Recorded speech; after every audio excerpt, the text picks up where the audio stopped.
In today's video, I'm going to teach you how to share your Zap by creating a Zap template using the current desktop interface in 2025.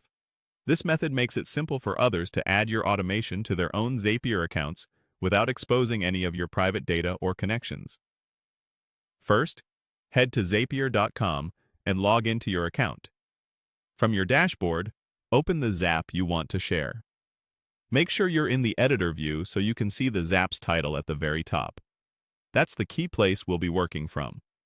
Next, click the Zap title at the top of the editor. You'll see an option called Create Template. Select that. This opens the template creation screen, where you'll define how your shared Zap will appear to other users. Start by entering a clear, helpful Zap title that describes what the automation does. Think of this like a headline that quickly answers, "What problem does this Zap solve?" Then, write a concise description explaining how the Zap helps. Include the trigger and the main actions in plain language, and add any setup context someone would need, like what kind of account or sample data will be useful when they first turn it on. Keep it practical and benefits-focused so others can confidently decide to use it. Before you publish, click Preview.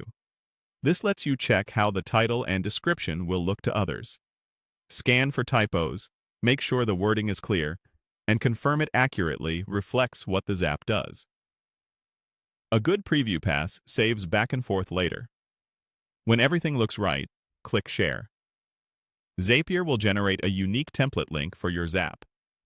Copy the template link provided. This link is safe to distribute. It shares the structure of the Zap, not your connected accounts or any private information. Anyone who clicks it will be guided to add the Zap to their own Zapier account and connect their own apps and credentials during setup. Now you can send the link to anyone who needs it, coworkers, clients, or your community. You can paste it into chat, email, documentation, or a knowledge base. For clarity, you might include a sentence describing what the Zap does and who it's for. Quick note for those familiar with the old interface. Zapier removed the old Share button. Now, sharing is done through templates by clicking the Zap title.